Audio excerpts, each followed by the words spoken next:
Ako, honestly, I didn't watch the game yesterday kasi relax na ako eh. Talo na tayo. Naghihintay na lang eh. Ako, I caught the Walang fourth problema. quarter of the game. Actually, the last 5 minutes of the game. And Ateneo had already had a comfortable lead. But USD, and knowing USD, the champion team that they are, the defending champions, they just kept plugging away. They never gave up. Hats off to them pa rin, ano? Yeah, but you have to give credit also to Ateneo's defense. I mean, the whole game, they really USD really struggled. I mean, Jervy Cruz was there, but they couldn't hit their shots from the outside. And of course, because of that, nahirapan din talaga si Jervy Cruz because they were clogging the paint because they know how important Jervy Cruz is to the USD team. So talaga nahirapan din also. Saka si Mirza hindi Hindi Yun yung nakaporma. gumagawa para sa kanila. So we'd like to welcome a very special man, Miko Halili in the house. Olsen, ayan na, rest back mo, pare. Ayan nga, eh. You know, I took my sweet time, no? I was listening to all your funny jokes, so I took my time, butas lahat ng gulong nyo. Making fun of me. Good evening, everyone. Richard and I arrived sa parking at the same time. Isang hakbang niya, 10 hakbang ko.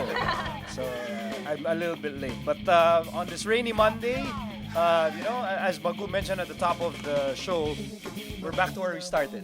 We'll be talking about the same thing. It's going to be Ateneo Lasal on Thursday. And this conversation never gets old, really. Gets better and better. Si Miko na So kasi mahamot. why do you think you're gonna win this time? Well, I think for one thing, and I'm being very truthful, So will I. I think this Ateneo team has shown a tremendous amount of resilience. You know, after that NU debacle, you know, they could have just easily said, wala na, let's pack our bags. Don't deserve to win. Let's say goodbye to the championship. But for them to, you know, get their act together, dig deep, and you know, win against, I felt possibly the most feared number 4 team in UAAP history, UST. I think it says a lot about how determined these young men are. Well, kami rin determined kami after losing to Ateneo twice. And UE. Miko, you're the stat guy or you're the encyclopedia. No, Magu is the stat guy When is- here. Bring out the notebook. Magu is the one with the notebook. When is the last time Lasal lost twice to Ateneo in the regular season? It was a long time ago, pero in history na lang, yun yung alam natin. Sobrang tagal naman nun. Oh, hindi matagal yun ha. No, are we? Wait a minute. Tsaka ni Richard. Tsaka ni Richard. Ang pinakapunto ko lang doon, we lost to you twice, but when it counted, we won. No, actually, if you're going to say that, you know, you beat us when it mattered the most, that's not entirely true, because it's going to matter the most on Sunday. So you're skipping Thursday. On Thursday, Sunday. diba? On Sunday. Sunday na ba? because You he's didn't get it, bro. You're too slow today, bro. A little bit of Traffic, trivia ha. traffic, pare. Dinala ko. Tayo Guys, nagkakaintindi. a little bit of trivia. Ateneo swept Lasal in the elimination round thrice. And those 3 times, no, 2 of those 3, Ateneo won the championship. In the seasons that they did there. And the last, Hindi, pero we won ito- it in 87 and 2002. And the other one was in 86.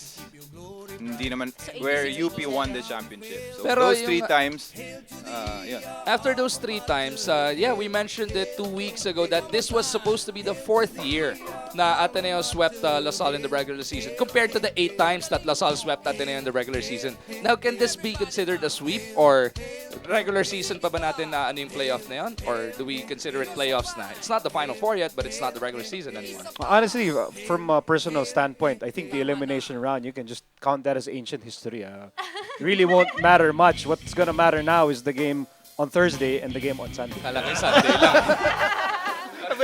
Kala ko yung Sunday lang eh. It's already in my calendar. You'll be watching Tom? You'll be watching a Tom as we play. No, I'm gonna watch. I'll probably get a If it ticket. ends on Thursday, or when it ends on Thursday, game 1 ba will be on Sunday? That's actually a very good question. But probably we can answer that after A the little break. later on. We gotta take a short break, but first we want to thank Krispy Kreme for joining Ready to Rumble. We'll be right back with I love Green donuts. Archer Radio.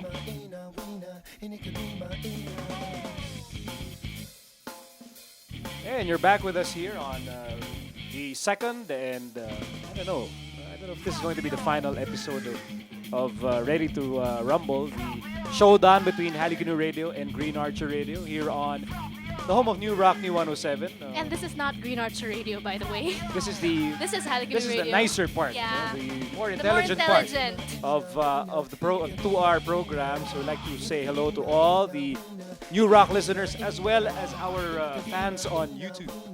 Hello. That's on YouTube. So now we have to dress up now. Before we can just go here and be in shorts and what have not. But anyway, so we're going to welcome our special guests for tonight.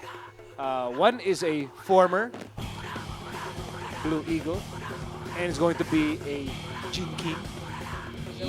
That's it. Hi, good evening to all the That's Maki Escalona, by the viewers way. of Halikinu Radio. Oh, Yeah, on televiewers YouTube. also. Yeah, on YouTube. On YouTube. And listeners of Halikinu Radio. And we also have the man who was almost dished off the winning assist. Just a point shy. Almost.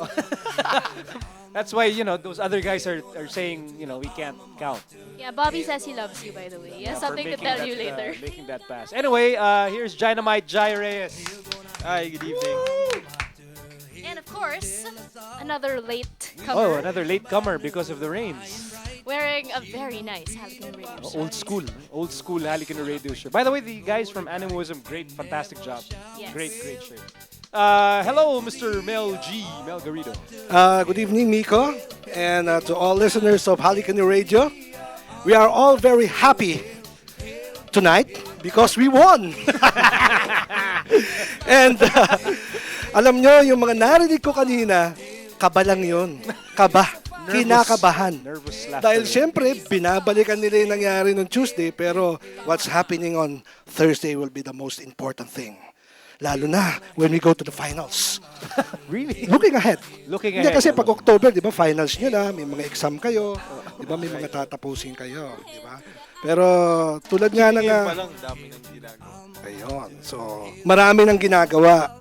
Pero yung isang team siguro, shoot free. Anyway, so now let's start the Whole day, interview. Whole day. Yan. Anyway, Maki, you've been following your former team quite diligently. I see you at the games, and I'm sure even if you're not there, you make sure to follow how the team is progressing so far. I mean, your thoughts on the resiliency of this batch of Blue Eagles? Well, I'm really very proud of them. They've come a long way, and this year's team is really, they've come with their own. But, a lot of people didn't expect them to be in the Final Four.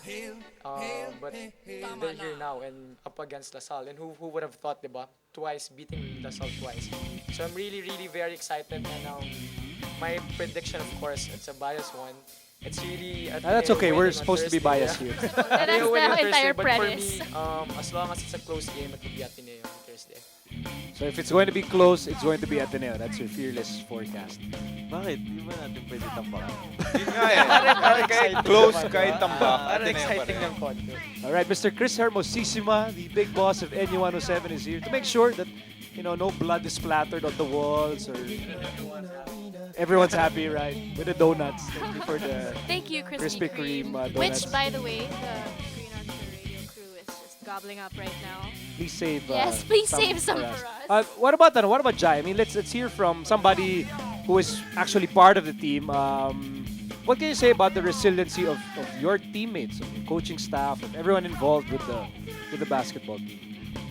Considering that this year we have a very young team, a lot of rookies and new players coming in, the growth and maturity of the team, it's really amazing how you see Kurt, Nonoy, Bakon, and all the other guys grow just in a couple of months. So right now, I don't think they're rookies anymore. They're playing like they're veterans already, and that's really what we need come Thursday. Kasi the LaSalle team is really full of veterans and seasoned players here with Davey, TY, sila dito. So we really need everyone to step up on Thursday.